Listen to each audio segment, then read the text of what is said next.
A pleasure to have you join us today on the program Healthy Living. I'm Adisu Wausa Uwagye. In a couple of days, the world will be celebrating World Malaria Day. They set aside to create more awareness on the scourge of malaria. Some persons say it as something that is very ordinary.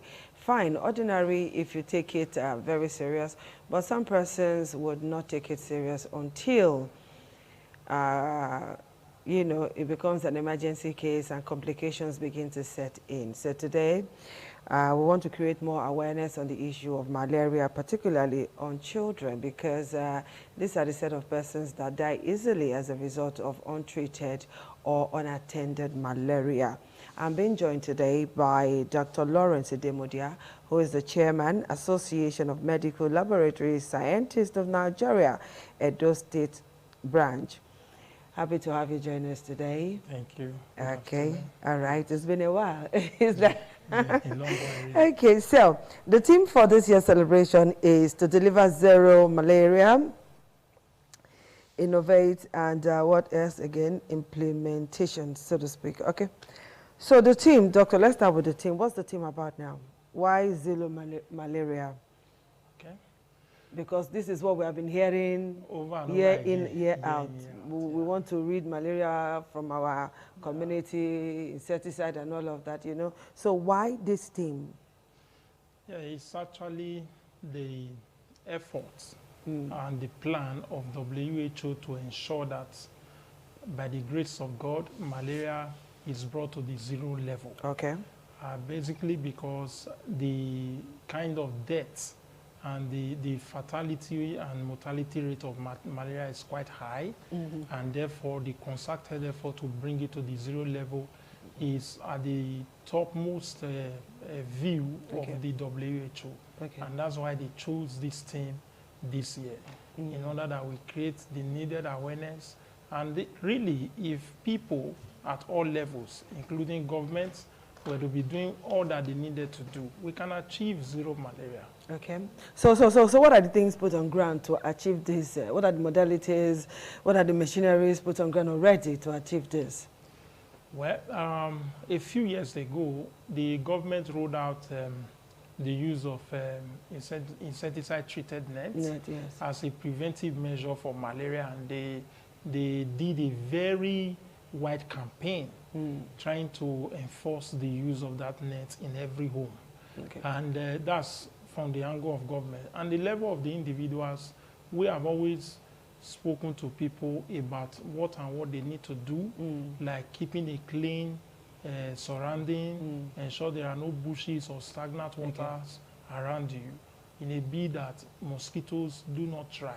Okay, I'll come back and take you up on that question again on what government is doing and what individuals are doing. Now, quickly, let's refresh our memories again, because I don't know if some persons still remember what malaria is, all right?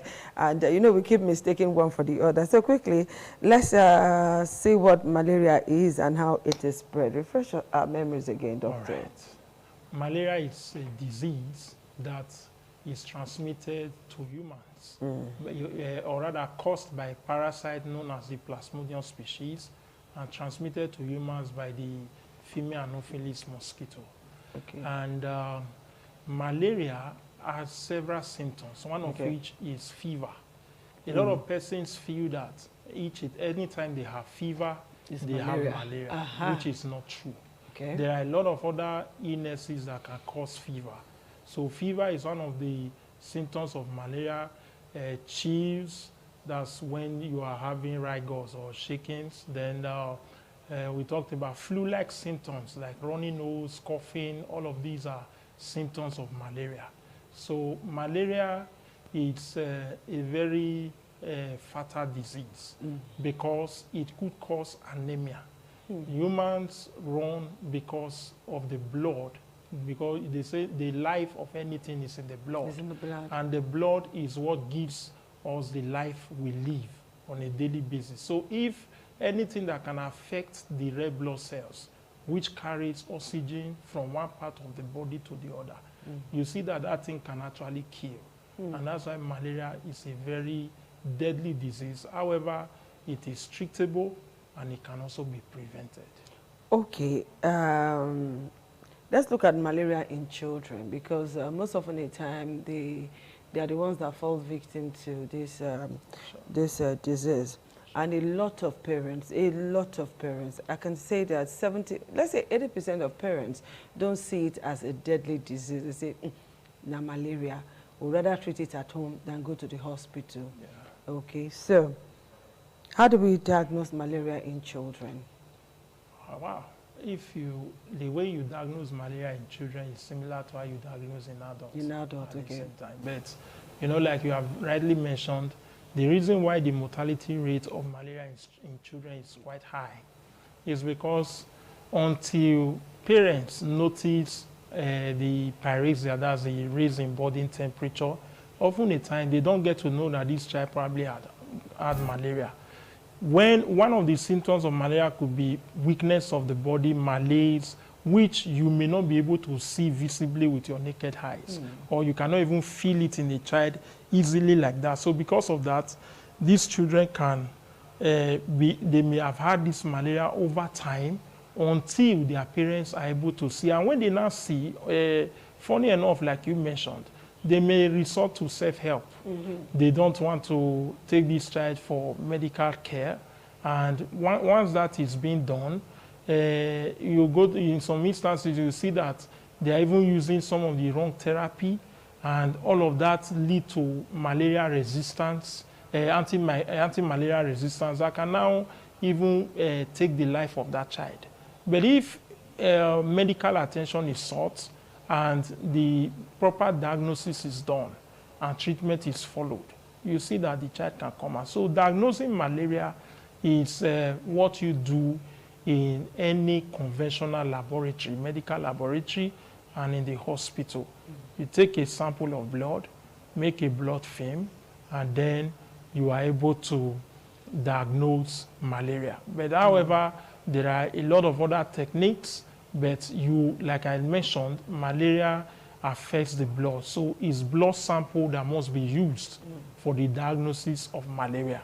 And you can do that in several ways. There's a PCR technique. There are the use of serological testing, but the gold standard according to WHO still remains malaria microscopy, where you make a blood film and you go and examine it under the microscope to look out for the presence of the malaria parasites. Okay, since most of us parents are used to self-medication, particularly with our children, even with ourselves, once nobody the malaria, so you're running to the nearest chemist to see what you can buy. And when you buy one particular one, it's not working, you keep buying, and say, but like I said, the malaria medicine are fake, and the next thing you do is the resort to herbs, agbo. Particularly since the advent of COVID, almost everybody just want to do herbs and forget about orthodox medicine. Now, let's look at the dangers of self-medication. All right. Like your previous question when you were asking about the diagnosis. The diagnosis. You know, correct diagnosis is what you need to have a good treatment. Where that is not done and you resort to self-help, what you are doing is you are not only endangering yourself, you are also endangering the lives of those who live around you. Because by the time you resort to that self-medication, what we are going to likely get is anti-malaria resistance. Because in the first instance, you complained of fever. And that fever, like I mentioned earlier, may not be as a result of malaria. So you go and take anti-malaria, and your body system now gets used to the anti-malaria. So by the time the parasite now comes to infect you, the parasite becomes resistant to that malaria. And another mosquito comes, feed on you, and take that anti-malaria resistant malaria parasite to your neighbor. And before you know it, what we are breeding in the environment is a species of malaria that is now resistant to most anti-malaria agents. So we want to, at this platform, discourage the use of self-medication. The proper thing to do once you feel that you have symptoms is to visit a clinician who will do a proper diagnosis, go to a medical laboratory or so. You can have a test conducted, and from there, treatment will be followed. Okay. So often the time, people mistake malaria for typhoid. Yeah. That's another area. So talk to us. That's another area. I recall a few weeks ago, I chatted with a relative who was telling me that the way he's looking at herself now, he seems it's typhoid that's worrying her. I said, how do you mean? That she had been taking malaria treatment and it's not working. And by the time you look at this whole thing, what is at the bottom is still that self-medication that we spoke about. In that, you have not conducted a test. You have not even known what is wrong with you. And then you are taking anti-malaria, you are taking medications. And by the time you expected that when you take this medication, you'll be okay. When it's not going, you now say it's typhoid. Whereas typhoid, fine, one of the symptoms of typhoid is fever. Typhoid is a different etiologic agent that causes typhoid from malaria. It's actually what you get from food poisoning.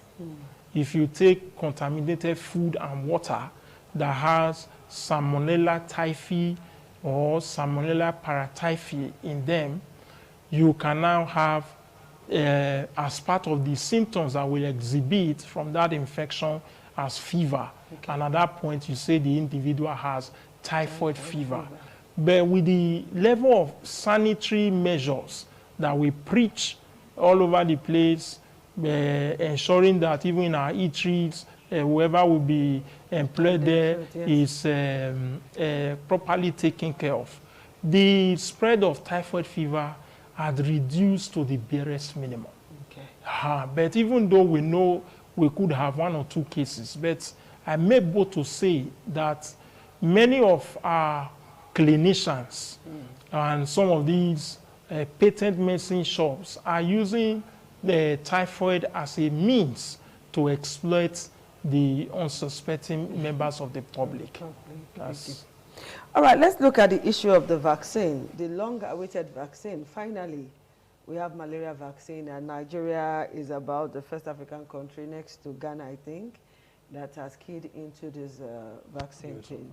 So how is this vaccine going to be like? Let's ask you. I know we don't have it yet, but at least Nigeria has keyed into it, and we're hoping that the vaccines will be everywhere some time soon. So talk to us.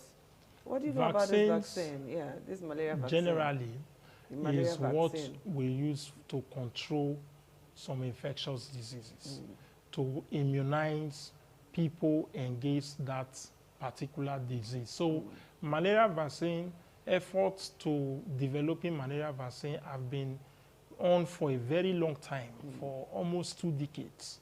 And we are glad that a few years ago, we started seeing the light at the end of the tunnel, that sooner or later, we are going to have malaria vaccines available to everybody. So it's something that it gladdens our hearts, because by the time we have everybody vaccinated against malaria, I think that a country like Nigeria will move from being rated as a malaria endemic country to a malaria-free country or almost free country, because by the time government has said they were going to really key into it, and once they do that and everybody is vaccinated, we'll see that we can have mosquito bites, and yet we are not coming down with malaria. Okay, do you see Nigerians having problems with the vaccine?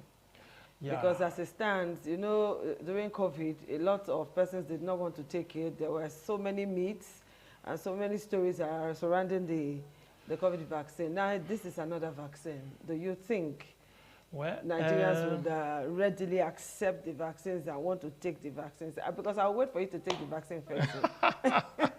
Well, as per the myth, over the years, we've known that there are a lot of myths that follows vaccination. even as deadly as poliomyelitis. There were people who were reluctant to taking polio vaccine back in the days, or even when they were seeing the effect of polio in young children, but they were still reluctant. So, but again, malaria has been with us for a very long time, and a lot of persons have seen the grave effect of malaria infection. So I think that there will be less of the resistance that we got with COVID.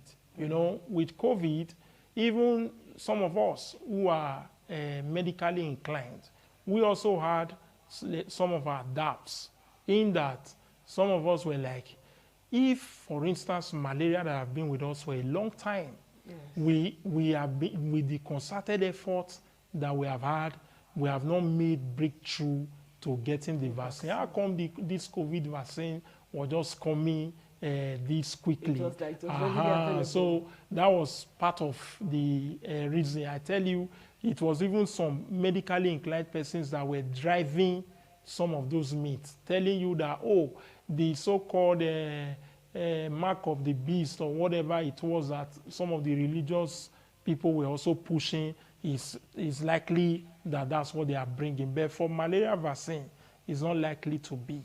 A lot of persons have seen the very devastating effect of malaria, and I'm sure that everyone will be willing to key into it. Do you think it will be part of the vaccines at birth, like all those BCG and all of that? Will they be added to what sure, children are already taking? It will. The only problem that I envisage, and that's why as an association we have used different platforms to encourage government to say that we can actually do a local production of vaccine, because we have had reported cases of vaccine failure. People get immunized, or rather they get vaccinated for deadly diseases like hepatitis and even this polio that I mentioned earlier, but yet they are not immunized to the extent that even some of them, in taking the vaccine, they even not get infected and all that. All of that because of poor storage facilities, because we are not the ones who produced it. We are having to import these things from overseas, and maybe by the time they arrive at our ports, clearance and all that, a lot of effects would have happened, and then the vaccine, either they lose form, and at the end of the day, what they were meant to do, they are no longer able. So the efficacy is reduced. Do you think we have what it takes to produce vaccines in this country? In a few years or some years back, we had a vaccine production plant in Yaba, Lagos. As I speak to you, MVRY VOM, they produce animal vaccines. All of the vaccines that we use in this country for animals are still being produced there. And this production route is almost the same. So I feel that is the needed support from government that we need. We have the manpower, medical laboratory scientists, by virtue of our training, we have all it takes to produce vaccines. Okay. But we have the needed manpower, but the government's political will and support is what we really need to have this done in Nigeria. So if we have deliberate efforts from the government, it will work. It will work, certainly. That's nice. All right, doctor, before we wrap up, quickly tell us, what are the complications of malaria? Wow, malaria, like I mentioned earlier, the common symptoms, fever, malaise, chills, and flu-like symptoms are the common symptoms of malaria. But when you now talk about the complications because when you have untreated malaria over time, anemia is one of the very common complications. Renal failure. An individual who have had malaria untreated for a long time can come down with renal failure. We could talk about even cerebral. We have cases of cerebral malaria where an individual who have had malaria for a long time becomes having some kind of mental issues that can lead to, and even death is one of the complications of malaria.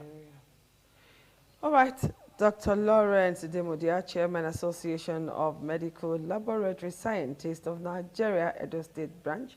This is where I say thank you for finding time to be with us today on the program Healthy Living. And for you parents out there, you have heard by yourself from a specialist in this field. We've talked about the complications of malaria. We've also talked about the vaccines, signs and symptoms, and all of that. And malaria is not as ordinary as you think. Sure. It can be very fatal if you do not do anything about it. Hospital is your best bet. Stop running from one chemist shop to another. Don't wait. Don't wait until you're almost dead or the child is almost gone before you start running to the hospital. You might get there and the emergency room will be packed full. What then will you do? I'll leave you with that food for thought. We'll see you again on Monday. Bye-bye.